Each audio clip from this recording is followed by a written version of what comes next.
Dia do Papa no Mosteiro dos Jerónimos. Dia 2 de agosto de 2023. Prezados irmãos bispos, amados sacerdotes, diáconos, consagradas, consagrados, seminaristas, queridos agentes pastorais, irmãos e irmãs, boa tarde. Estou feliz por me encontrar no meio de vós, não só para viver, juntamente com muitos jovens, a Jornada Mundial da Juventude, mas também para partilhar o vosso caminho eclesial com as suas canseiras e esperanças. Agradeço a Dom José Ornelas as palavras que me dirigiu.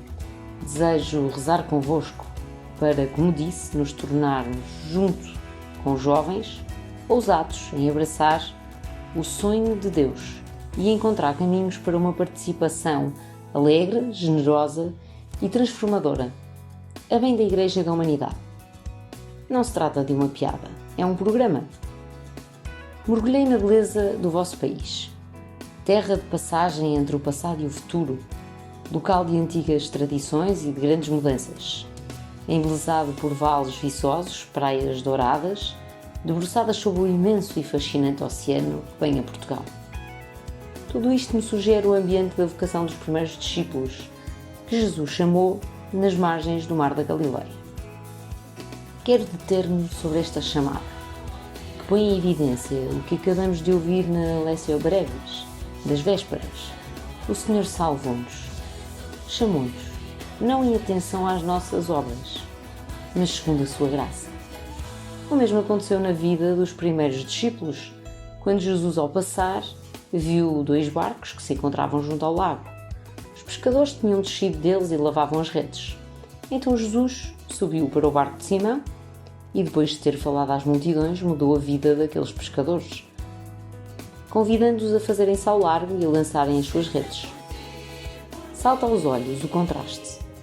Por um lado, os pescadores descem do barco para lavar as redes, ou seja, limpá-las, guardá-las e voltar para casa, e por outro, Jesus sobe para o barco e convida a lançar novamente as redes para a pesca. Sobressaem as diferenças. Os discípulos descem, Jesus sobe. Os primeiros querem guardar as redes. O mestre quer que saiam de novo para o mar a fim de pescar. Em primeiro lugar, temos os pescadores que descem do barco para lavar as redes. Esta é a cena que se apresenta aos olhos de Jesus. E ele para ali mesmo. Pouco antes quisera começar a sua pregação na sinagoga de Nazaré. Mas os seus conterrâneos expulsaram-no da cidade e queriam até matá-lo. Então Jesus sai do lugar sagrado e começa a pregar a palavra no meio da gente, pelas estradas onde labutam dia a dia as mulheres e os homens do seu tempo. Cristo está interessado em fazer sentir a proximidade de Deus, precisamente nos lugares e situações onde as pessoas vivem, lutam, esperam, às vezes colecionando nas suas mãos, fracassos e insucessos, precisamente como aqueles pescadores que não tinham pescado nada durante a noite. Jesus olha com ternura para Simão e os seus companheiros, que cansados e angustiados lavam as suas redes, realizando um gesto repetitivo, automático, mas também cansado e resignado. Não havia mais nada a fazer senão voltar para casa de mãos vazias. Às vezes podemos sentir um cansaço semelhante no nosso caminho eclesial. Cansaço. Alguém dizia: temo o cansaço dos bons. Cansaço sentido quando nos parece que nada mais temos nas mãos, além de redes vazias. Trata-se de um sentimento bastante difundido nos países da antiga tradição cristã, atravessados por muitas mudanças sociais e culturais e cada vez mais marcados pelo secularismo, pela indiferença para com Deus, por um progressivo afastamento da prática da fé. O perigo aqui é o mundanismo. Aliás, isto vê-se, com frequência, acentuado pela desilusão ou aversão que alguns nutrem face à Igreja, devido às vezes ao nosso mau testemunho e aos escândalos que desfiguram o seu rosto e que nos chamam a uma purificação humilde, constante, partindo do grito de sofrimento das vítimas que sempre se devem acolher e escutar. O risco, porém, quando nos sentimos desanimados, cada um de vós pense em que momento sentiu desânimo, o risco é descer do barco, acabando presos nas redes da resignação e do pessimismo. Ao contrário, confiamos que Jesus continua a tomar pela mão e a levantar a sua esposa amada. Levemos ao Senhor as nossas canseiras e as nossas lágrimas para poder enfrentar as situações pastorais e espirituais, dialogando entre nós com abertura de coração, para experimentar novos caminhos a seguir.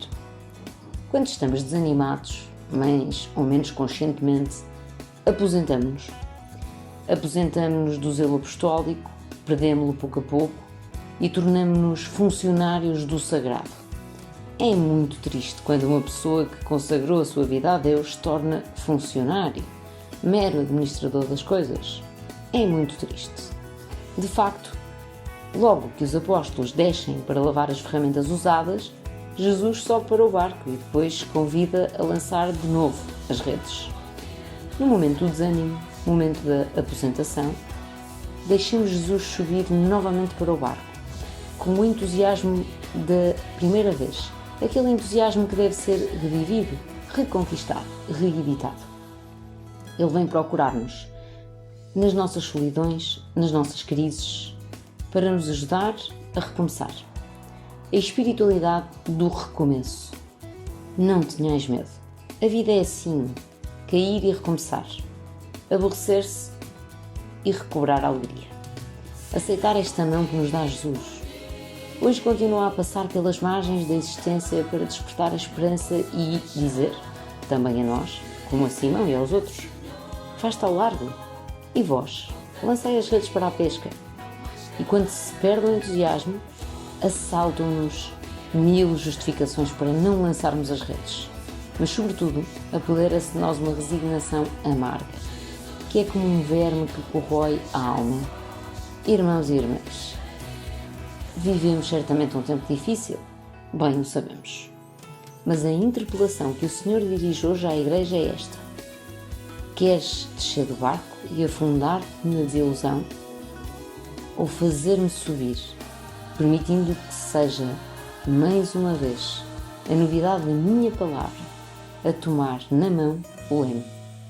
Digo-te a ti, sacerdote, consagrado, consagrada, bispo, queres apenas conservar o passado que ficou para trás ou lançar de novo e com entusiasmo as redes para pescar? Eis o que nos pede o Senhor, despertar a ânsia pelo Evangelho. Quando alguém se acostuma, se sente aborrecido e a missão torna-se uma espécie de emprego, é hora de dar lugar a esta segunda chamada de Jesus, que sempre nos chama de novo. Chama-nos para nos fazer caminhar, chama-nos para nos refazer. Não tenhais medo desta segunda chamada de Jesus. Não se trata de uma ilusão, mas é Ele mesmo que volta a bater à porta. E podemos dizer que esta é a ânsia boa, quando nos deixamos seduzir pela segunda chamada de Jesus. É a ânsia boa que vos comunica a vós, portugueses, a imensidão do oceano, fazer-se ao largo, não para conquistar o mundo, nem para ir à pesca do bacalhau, mas para alegrar o mundo com a consolação e a alegria do Evangelho. Sob este ponto de vista, podemos ler as palavras de um vosso grande missionário, o Padre António Vieira, chamado Paiaço, Pai Grande. Segundo ele, para nascer, Deus ter-vos-ia dado uma pequena terra, mas ao fazer-vos debruçar sobre o oceano, deu-vos o mundo inteiro para morrer. Para nascer, pequena terra, para morrer, toda a terra, para nascer, Portugal, para morrer, o mundo. Padre António Vieira, Sermão de Santo António, Roma, 1670. Somos chamados a lançar de novo as redes e a abraçar o mundo com a esperança do Evangelho. Não é momento de parar, não é momento de desistir, não é momento de atracar o barco à margem, nem de olhar para trás. Não temos de escapar deste tempo, só porque nos mete medo, para nos refugiarmos em formas e estilos do passado. Não. Este é o tempo da graça que o Senhor nos concede para nos aventurarmos no mar da evangelização e da missão. Mas para o conseguir precisamos também de fazer opções. Quero indicar 3 opções inspiradas no Evangelho. A primeira opção, fazer-se ao largo. Cultivai a magnanimidade. Não sejais pusilânimes. Fazei-vos ao largo. Para lançar novamente as redes ao mar, é preciso sair da margem das desilusões e do imobilismo, afastar-se daquela igreja melosa e daquele cinismo irónico que muitas vezes nos assaltam à vista nas dificuldades. Tristeza melosa, cinismo irónico. Examinemos a consciência sobre isto. Recuperar o entusiasmo, mas, numa segunda edição desse entusiasmo, o entusiasmo já maduro, o entusiasmo que segue ao fracasso ou ao tédio. Não é fácil recuperar o entusiasmo adulto. Temos de o fazer para passar do derrotismo à fé. Como Simão, que apesar de ter trabalhado em vão toda a noite, concluiu: porque tu o dizes, lançarei as redes. Mas para nos fiarmos dia a dia no Senhor e na sua palavra, não bastam palavras. É necessária muita oração. Gostaria de fazer aqui uma pergunta, mas cada qual responde no seu íntimo. Como rezo eu? Como um papagaio? Blá, blá, blá, blá, blá. Ou adormentando-me diante do sacrário, porque não sei como falar com o Senhor? Rezo? Como rezo? Apenas na adoração? Só diante do Senhor é que recuperamos o gosto e a paixão pela evangelização. E curiosamente perdemos a oração de adoração. E todos, sacerdotes, bispos, consagradas, consagrados, têm de recuperar. Recuperar aquele permanecer em silêncio diante do Senhor. A Madre Teresa, envolvida em tantas coisas da vida, nunca deixou a adoração. Mesmo nos momentos em que a sua fé vacilava, questionando-se se tudo aquilo era verdade ou não. Momento de escuridão que também teve Teresinha do Menino Jesus. Então, na oração, vencemos a tentação de continuar com uma pastoral nostálgica feita de lamentações. Num convento havia uma freira, isto aconteceu, que se lamentava de tudo. E não sei qual era o nome dela, mas as irmãs mudaram-lhe o nome, chamando-a a Irmã Lamúrias. Quantas vezes transformamos as lamúrias, as nossas impotências, as nossas desilusões? E deixando estas lamúrias, ganhamos de novo forças para nos fazermos ao largo sem ideologias nem mundanismos. Aquele mundanismo espiritual que se ensinou em nós e no qual nasce o clericalismo. Clericalismo não só dos padres. Os leigos clericalizados são piores do que os padres. Esse clericalismo que nos arruína. E como dizia um grande mestre espiritual, esse mundanismo espiritual provocado pelo clericalismo é um dos males mais graves que pode acontecer à Igreja. Procuremos superar estas dificuldades sem ideologias nem mundanismos, animados por um único desejo, que chega a todos o Evangelho. Neste caminho, não vos faltam exemplos. E dado que nos encontramos no meio de tantos jovens, apraz-me recordar um jovem lisboeta, São João de Brito. Era um homem daqui que há séculos, no meio de muitas dificuldades, foi para a Índia e lá não desdenhava falar e vestir-se à maneira das pessoas locais, contanto que se lhes pudesse anunciar Jesus. Também nós somos chamados a mergulhar as nossas redes no tempo em que vivemos, a dialogar com todos e a tornar compreensível o Evangelho, mesmo que para isso tenhamos de correr o risco de algumas tempestades. Como jovens, que aqui vêm de todo o mundo para desafiar as ondas gigantes, façamos-nos ao largo também nós sem medo. Sim, não temamos enfrentar o mar. Aqui vem todo o mundo para desafiar ondas gigantes. Portanto, não temamos enfrentar o mar, que é alto, porque no meio das tempestades e dos ventos contrários, Jesus vem ao nosso encontro e diz: coragem, sou eu, não temais. Quantas vezes já tivemos esta experiência? Cada qual se interpela dentro de si. E se não a tivemos, é porque algo falhou durante a tempestade. Como segunda opção, levar juntos por diante a pastoral. Todos juntos. No texto, Jesus confia a Pedro a tarefa de fazer-se ao largo. Mas depois fala no plural, dizendo: e vós, lançai as redes. Pedro guia o barco, mas todos estão no barco e todos são chamados a fazer descer as redes. Todos. E quando apanham uma grande quantidade de peixes, não pensam que conseguiriam arranjar sozinhos, nem gerem a dádiva como posse e propriedade privada, mas fizeram um sinal, diz-nos o Evangelho, aos companheiros que estavam no outro barco, para que viessem ajudar. E assim encheram de peixe não um, mas 2 barcos.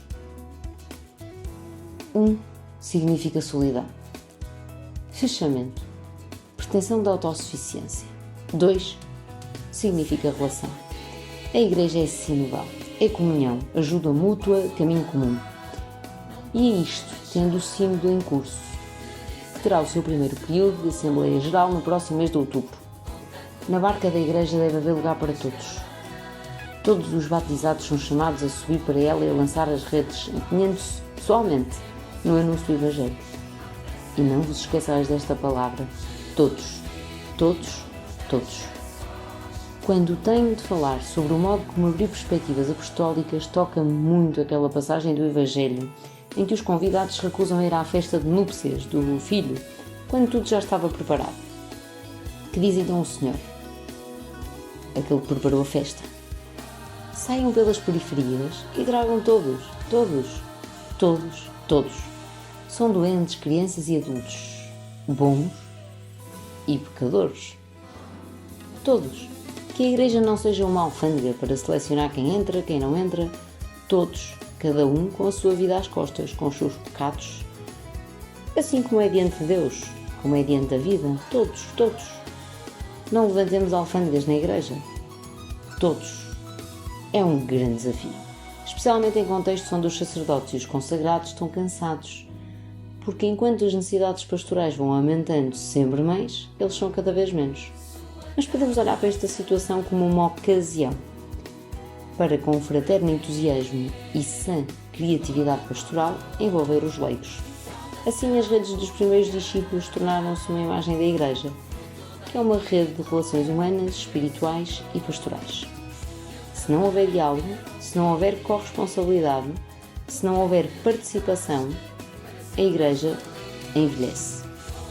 Permiti que o exprima assim: nunca um bispo sem o próprio presbitério e o povo de Deus, nunca um padre sem os seus irmãos sacerdotes, e todos juntos, sacerdotes, religiosas, religiosos e fiéis leigos, como Igreja, nunca sem os outros, nunca sem o mundo, sem mundanismo, isso sim, mas não sem o mundo. Na Igreja ajudamos-nos, apoiamos-nos reciprocamente e somos chamados a difundir, também fora dela, um clima de fraternidade construtiva. Aliás, como escreve São Pedro, nós somos as pedras vivas usadas para a construção de um edifício espiritual. E poderia acrescentar numa linguagem que vos é familiar: vós, fiéis portugueses, formais uma calçada, sois os ladrilhos preciosos que compõem um tal pavimento acolhedor e brilhante que o Evangelho há de pisar. E não pode faltar uma pedrinha sequer, senão imediatamente se dá conta. Tal é a Igreja, que com a ajuda de Deus somos chamados a construir. Enfim, a terceira opção: tornar-se pescadores de homens. Não tenhais medo. Isto não é proselitismo, é anunciar o Evangelho que nos desafia.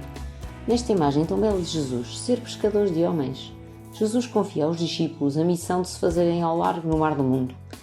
Muitas vezes na Sagrada Escritura, o mar simboliza o lugar do mal e de forças adversas que os homens não conseguem dominar. Por isso, pescar pessoas e tirá-las para fora da água significa ajudá-las a voltar a subir de onde se afundaram e salvá-las do mal que ameaça afogá-las e então ressuscitá-las de todas as formas de morte. Isto, porém, sem proselitismo, mas com amor. E um dos sinais de alguns movimentos eclesiais que vão por caminho errado é o proselitismo. Quando um movimento eclesial, ou uma diocese, ou um bispo, ou um pároco, ou uma freira, ou um leigo, faz proselitismo, isso não é cristão. Cristão é convidar, acolher, ajudar, mas sem proselitismo. Com efeito, o Evangelho é um anúncio de vida no mar da morte, de liberdade nas voragens da escravidão, de luz no abismo das trevas. Como afirma Santo Ambrósio, os instrumentos da pesca apostólica são como as redes. De facto, as redes não fazem morrer quem fica preso nelas, mas conserva-o em vida, arrastando dos abismos para a luz. Não faltam trevas na sociedade atual, inclusive aqui em Portugal, por toda a parte. Fica-se com a sensação de que tenha diminuído o entusiasmo, a coragem de sonhar, a força para enfrentar os desafios, a confiança no futuro. Entretanto, vamos navegando nas incertezas, na precariedade, sobretudo económica, na pobreza da amizade social, na falta de esperança. A nós, como Igreja, cabe a tarefa de nos fazermos ao largo nas águas deste mar, lançando as redes do Evangelho sem apontar, sem acusar ninguém, mas levando às pessoas do nosso tempo uma proposta de vida que é de Jesus. Levar o acolhimento do Evangelho, convidar para a festa uma sociedade multicultural, levar a proximidade do Pai às situações de precariedade, de pobreza, que crescem sobretudo entre os jovens, levar o amor de Cristo, onde é frágil a família e se encontram feridas as relações, transmitir a alegria do Espírito, onde reinam o desânimo e o fatalismo. Assim se exprime um escritor vosso, para se chegar ao infinito, e julgo que se pode lá chegar, é preciso termos um porto, um só, firme, e a partir dali para o indefinido. Fernando Pessoa, livro do Desassossego. Que queremos sonhar a Igreja Portuguesa como um porto seguro, para quem enfrenta as travessias, os naufrágios e as tempestades da vida. Queridos irmãos e irmãs, digo a todos, leigos, religiosos, religiosas, sacerdotes, bispos, a todos, não tenhais medo, lançai as redes. Não vivais acusando, isto é pecado, isto aí não é pecado. Vinde todos, depois falamos. Mas primeiro sintam um convite de Jesus, depois virá o arrependimento e enfim a proximidade de Jesus. Por favor, não transformem a Igreja numa alfândega. Aqui entram os justos, os que estão em ordem, os que estão bem casados, todos os outros lá para fora. Não, a Igreja não é isto. Justos e pecadores, bons e maus, todos. Será depois o Senhor a ajudar-nos a resolver este assunto, mas todos, de coração vos agradeço, irmãos e irmãs, a atenção prestada, apesar daqui ou ali vos ter aborrecido.